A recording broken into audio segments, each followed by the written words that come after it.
Can we give it up for Will and Reece here tonight? Good deal, good deal. All right, well, y'all get the couch. There you go, there you go. It's not that comfy, but I feel like I should be leading a game up here. That's right. Hey, it's a game. That's right. That's right. Hey, that's right. That's right. Okay, for those that don't know, man, you're getting old. Will. I'm old, but you're getting old. For those that don't know, Will was but I'll go ahead and say it, the original OG intern. And so who got to, I know your guys group, who got to experience Will as our intern here, right? Okay, all right. Those are days, those are moments no one will ever forget. And those are some incredible times. And I miss those times. I love those times, man. And I was just so glad to have both you guys back here for a great conversation. So you guys ready to go? Ready to run? Ready to roll? It's going to be good. Going to be good. Going to be good. Wait, so, is mine on? Oh, yeah. Is mine on? Yeah. There we go. I see they always get on to me because I always hold mine like right here. I'm really trying, Evan. Am I good, Evan? Okay, that's right. So, who was here last year for the conversation? A lot of you, okay, good.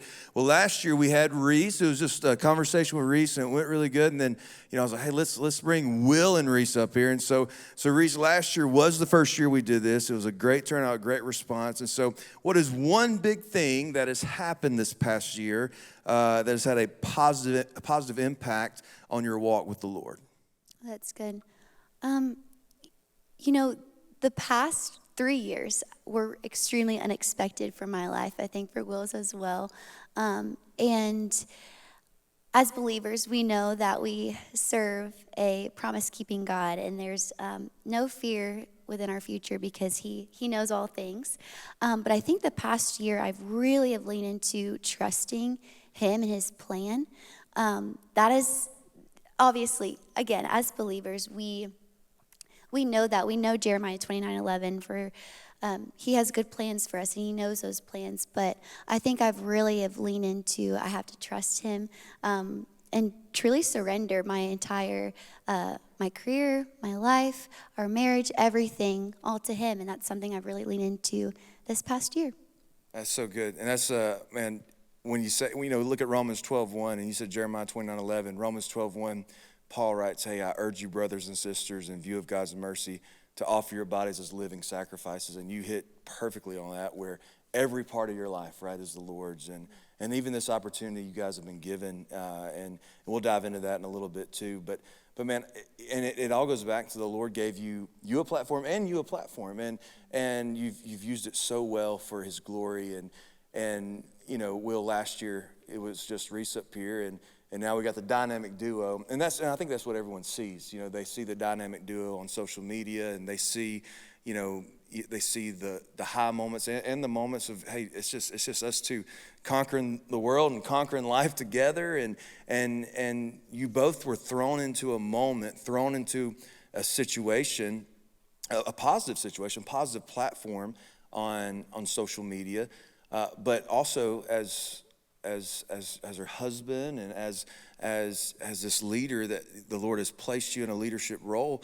But how do you safeguard your heart and Reece's heart with all the social media attention, all the, because it really kind of happened overnight. And so how do you safeguard your heart and protect your family's heart through all the social media influx? Yeah, so starting out, I wasn't the best. There might have been some comments that I regret on, like when people were degrading her or something like that. Yes. Hey, you're ready to fight. Yeah. I was ready to throw hands. That's right. But that's right. we need to pipe it down on that.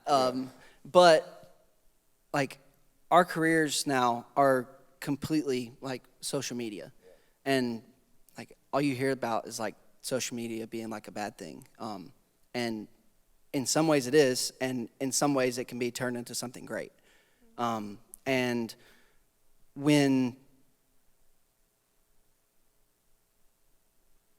you spend all that time, you can do good with it or you can do bad with it.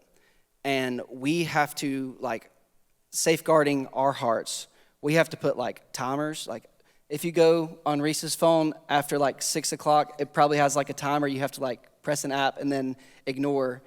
to like make sure we're watching our screen time and being intentional with each other rather than just being in our phones all day, because it can be consuming. And there's been times in our marriage the last couple of years where there have been days that we have fallen and not really talking to each other because we've been consumed with social media, because that's literally our job. So it is difficult to balance it, but I would say that's still a work in progress because it's still so new to us.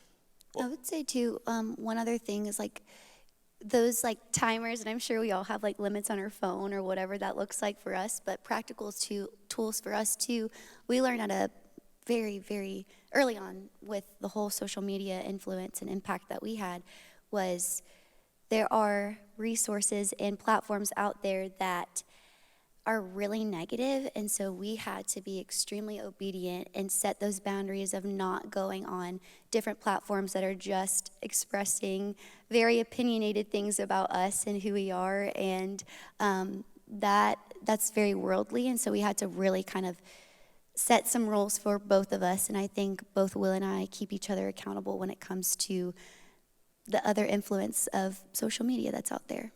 Both great answers on both of that, and we got to talk with the Lady Patriots and the high school baseball Patriots today, and we talked about rising above a couple things, right guys, right ladies? We talked about rising above. We talked about you got to rise above yourself, and you got to rise above the crowd and the criticism and the noise, right? There's a lot of outside noise, and to rise above that as leaders, I think you talk a lot about that from a standpoint, from an athletic standpoint, a sports standpoint.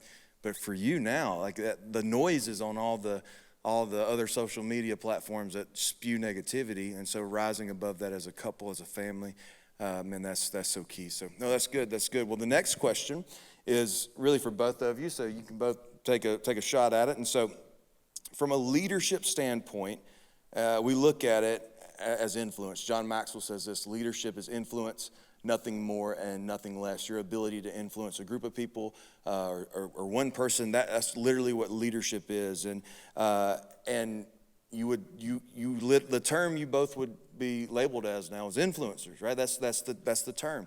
And from a leadership standpoint, if you look at the word influence and you being influencers, you do that at a very high level. And so what are some principles that you use and apply to your daily life to stay disciplined in the small things? I would say one thing for me is when Jesus came to earth, he gave us the perfect demonstration of what a leader is to look like, and that all came from a heart of service. And so I try to incorporate that now that I have this platform, and to be a great leader means to have a servant's heart, and I try to, obviously I'm going to fail and stumble along the way, but I strive to walk in Jesus' footsteps with that. But I would definitely say that when it comes to our impact and the influence that we have, it really is reflective off of what the Lord has already done on earth, and just trying to follow in his footsteps. And I also think it goes back to like fundamentals. I mean, like you talked about the softball team, and I know you're talking about fundamentals. Like, I know y'all talk about fundamentals all the time. You preach on it. But like going to the fundamentals, the first year of marriage, I would say we were pretty inconsistent with like reading our Bible. And then this year, we got the Bible in a year. So we're a couple days behind because we've been traveling, but just keeping it real. yeah. I mean, we get behind too. So doing that, it's keeping each other accountable, and it's also like competitive, because like Are you competitive, Will, at all? No, not at all. No. I remember at Beach Week one year, you got mad because a student won and you didn't. Yeah. Probably. Some people remember that. It was a Mickey Mouse trophy. That's great. That's great. That's great. But sticking to the fundamentals is truly where leadership begins. Yeah. You got something on that, Reece? No. I was also going to say, just like really putting God first and foremost throughout your walk, while also incorporating him into the small things. Some things like we pass up on if it's like a car ride and we're just kind of like going along our day. And it's like that could be a time where you can be in prayer with him, or you can listen to a worship song and incorporating and bringing him into your everyday life. It doesn't have to, it's not always the big moments that we need Christ. Obviously, we need Christ in everything, but it's really bringing him into those small moments, whether it's worship, whether it's community, your Bible study, it's, your Bible in a year, or the verse of the day. Having those things that always point you to Christ, I think, is helpful for us too, that we like to incorporate. It's been said, leadership is devotional before it's practical, right? Getting the small things right. So if you're going to lead on the big stage, it's getting the small things right. If you're going to lead on the big platform, like the Lord has given you, it's getting the small things right. So that's good. Good stuff. Well, both of you have been through SLU as leaders, right? Hyla went as a student, right, Hyla? That's right. As our first year at Eden. Hyla's my sister, everybody. Oh, yeah. Okay, yeah. Hyla is Will's Stand sister. up and wave, Hyla. Yeah, Hyla and Miss Brenda. There you go. That's right. That's right. So, and we've known each other since 2015, 11 years. And then, man, hey, yeah, we've known each other for a long time, and I'm so thankful for every moment, man, that the Lord has just, who would ever thought back in 2015 that this is where, it's all the friendship, the brotherhood, and now just, it's a full circle moment, it really is. And but you've both been through SLU. Hyla's been as a student, you've been as a leader, and Reece has been as a leader, and Lindley took. I went to El Salvador, right? Nicaragua. Nicaragua. Sorry. Oh. Just keeping Will humble up here. There you go. So that's right. Of course, that's right. So, but y'all both been at SLU as leaders, as chaperones, and you remember the dream session, right? Everyone was challenged to write down their dream, and a lot of our students have written down their dream. And what was your dream back then? And what did you write down? And what is that dream now, and how has it evolved? I'll go ahead and start. My dream was to work for the Atlanta Braves, chop on. Huge Braves, huge baseball fan. Obviously, that didn't happen. I am cooking. Yeah, that's right. But when I moved out to Texas, I tried to get in with the Rangers just because I love baseball. And obviously, that didn't work out either. And I think it worked out for the better, because if that had happened, I would be in my really, really busy season when Reece was in the off season. So our schedules really wouldn't have aligned, and it would have been really, really difficult to start out. So look at it all as a blessing. The Lord was protecting you guys through that. Absolutely. Yeah. And it has evolved now to fueling our bodies and getting great nutrients to not eating a bunch of crap. To be effective, right? Yeah, that's right. Yeah, absolutely. Being very intentional with what we put in our bodies. And you do a great job of that, for sure. He does, because I'm the one that eats it. Yeah. So, actually, my dream, I didn't know at the time what the Lord was calling me to do as a dancer. I knew at the time I wanted to pursue a professional career in dance. I just didn't know what that looked like. But I do remember having a little moment where I, wrote down, maybe I'll perform at Disney, or maybe I'll take classes in New York or something like that. But I do remember writing down maybe one day becoming a Dallas Cowboys cheerleader. I didn't really know where that came from, but now at the time, obviously, it came specifically from the Lord. He called me there. But it's really cool to look back and think that tiny little moment that just came into my brain actually was the Lord saying, I'm going to give you this little wink, because it's there in the future, which is really cool. That is cool. That is awesome. That is awesome. And that's so cool that, and here's the wonderful thing about writing on a dream, whether you wrote it down in 8th grade or you're writing one down today, the dream can evolve, the dream can change, but I think the challenge is to keep on dreaming, right? And I think we were talking the other day, hey, we're gonna shoot for the stars and maybe we'll hit the moon, right? That's kind of what we want to do. And so man, that's good stuff. We got a few more questions here, and then we got a meet and greet. Will, you served at Valley View as our student intern. And if you don't know this, Will's very first dollar he ever earned here at Valley View is still in Madeline's desk to this day.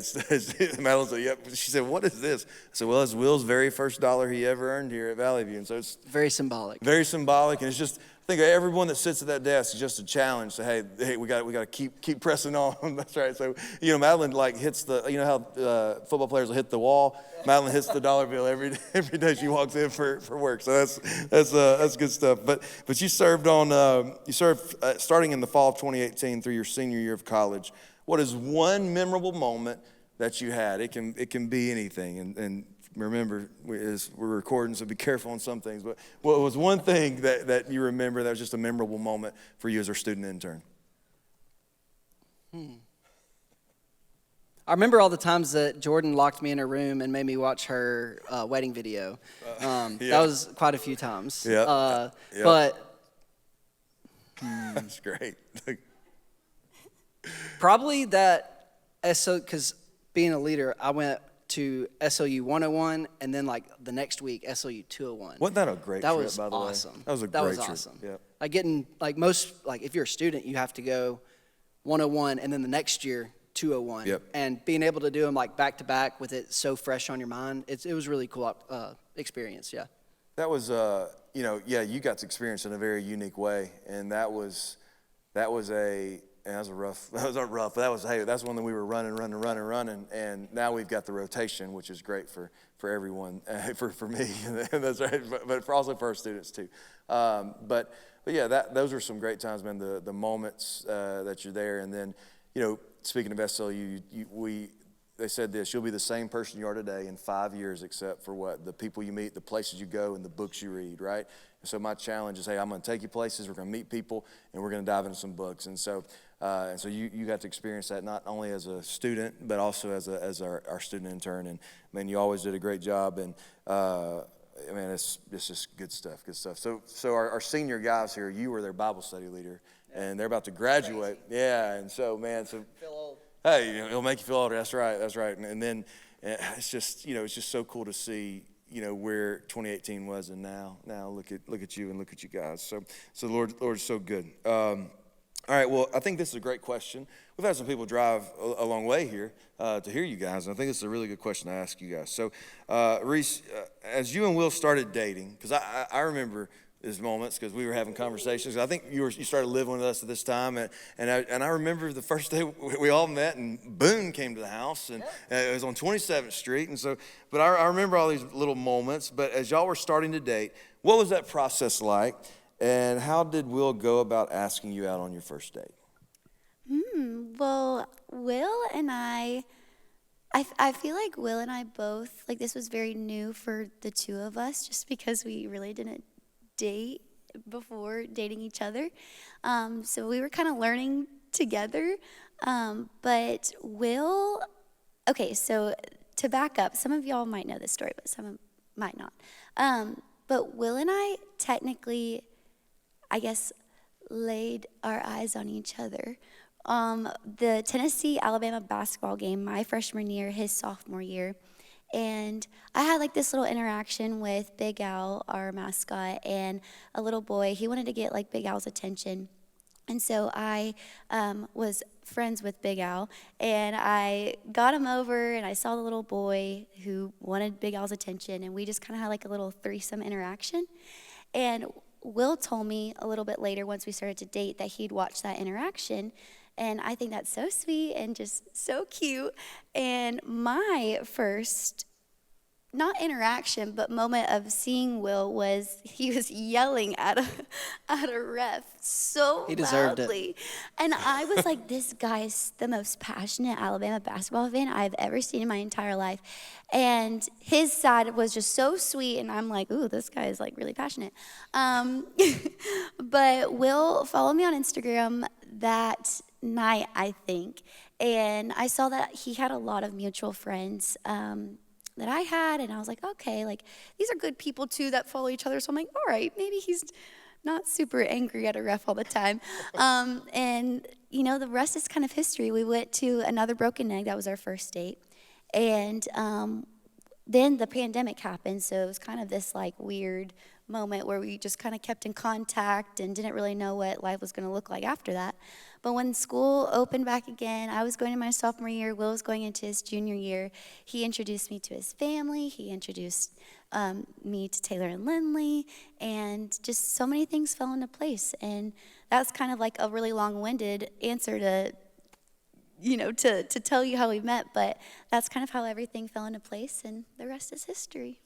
Well, what's your version of it? Because I think there's two versions, probably very similar, but You guys, he was like yelling so much at this ref, like I saw spit like coming out, and I just remember like, wow, like this guy really loves the Tide. Okay, so speaking of that, there was a time on our social media where we would see how many times we could find Will at Alabama sporting event. And every time we would, we were like, there's the legend. We'd always put in our students' social media account. So it just backs it up as true. But do you have any other version of y'all meeting and, who sent a message? It's pretty much the same, but Reece slid into my DMs. That's how that's how everything initiated. She'll say that the first move is following, but I technically think Ladies, am I right? I see heads. To each their own. Yeah. Well, no, I was just waiting to see. I knew that was good. That's good. That's good. So, man, everyone loves that story, and then it's really cool to see that where we are now. And just the moments getting to this, moment, and and the Lord worked all that out through the pandemic, and you were already here at Valley View, then you came alongside, and we're teaching with Lindley, and your girls have, they're sophomores now, and that's hard to believe that, right? They're sophomores in college now. That's crazy. So and just yours and Lindley's relationship, and mine and Will's, and just the really unique moments that the Lord has really placed together. And it all started out with social. See, social media is great. They met on social media. Lindley and I met on social media. Lindley's like, don't share that story. Well, MySpace for all our dinosaurs in the room. We met on MySpace, and then thank God, thankfully messages didn't get sent over on MySpace. They moved to a much safer version called Facebook, right? And so thank the Lord for that. But which is also owned by the same company that owns Instagram, I guess. So it worked out. But that's great stuff. Great stuff. Well, got a few more questions, and then I know you guys are excited for the meet and greet. But Reece, dance has been a big part of your life and your passion for so long. Why is that? That's good. Well, I will say I grew up in the Christian household. My grandfather was the pastor of our church, and I had a very unique upbringing, I guess, within the church. I had a different perspective and a different outlook on just my grandfather's life and how he led and the sacrifices he made, and that's kind of like a different, sidetrack there. But I knew at a young age that I loved to dance. That was like such a passion of mine. But it wasn't until middle school where my relationship with the Lord was really growing and maturing, and I really understood and grasped the concept of what it means to glorify Him with all that you've been given. And I saw dance as a gift, and I wanted to use that to give Him glory and to do it for an audience of one, Him. And I think that's why, of course, I love to dance. This is the physical aspect of things. I love the teamwork and how collaborative it is in the community, and the sisterhood that I've made with so many girls.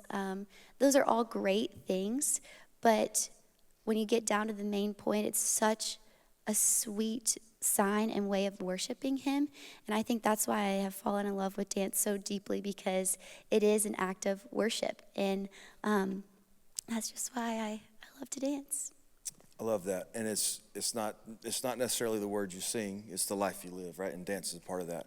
And speaking to that, right, we'll go right to Will's question. You talked about your dream, and now it's transformed into cooking, right?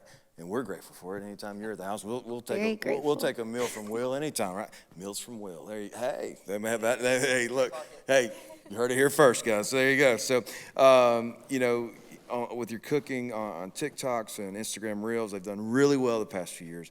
Where did that motivation to cook come from? Back in the day, my dad would grill for us, and he would just burn stuff. It would be like well done. And I I just started liking stuff like medium rare, and he'd be like, "You take it over," and so I did, and that's where like the passion came from. I started grilling, and also like every 4th of July and a couple different holidays, my grandfather, he had like a huge rotisserie smoker, and I would always go up there and help him do like ribs and butts and sausage and stuff, and I really loved that, and that was so much fun. So I guess like the meat side made me interested in it, and then like the rest of it, like the sides and everything, just came along with it. Yeah.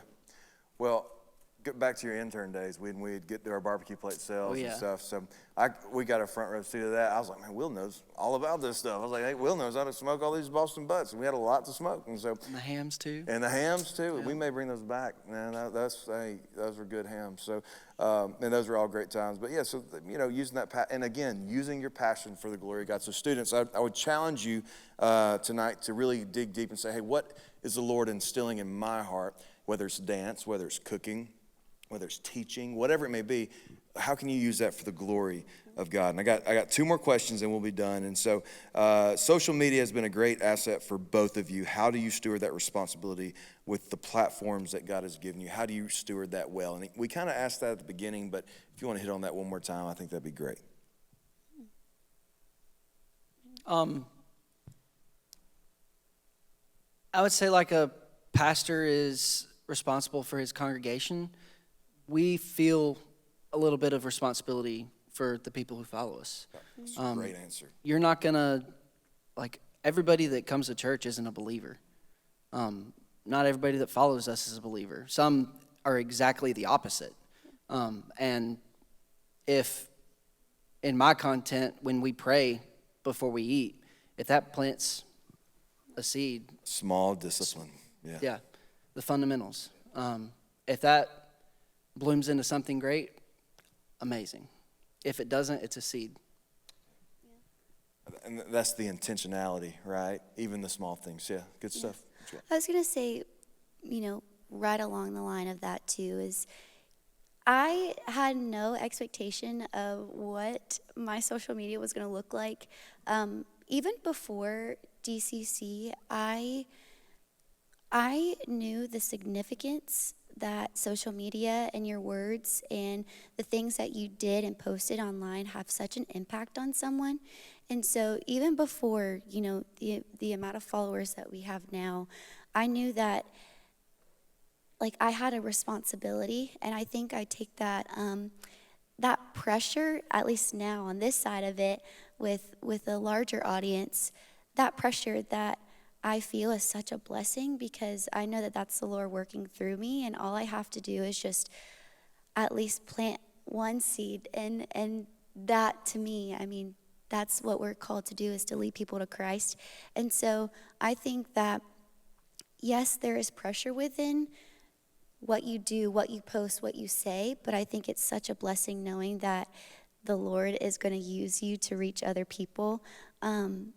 So I think that's one thing that we've learned through social media and the impact that we have.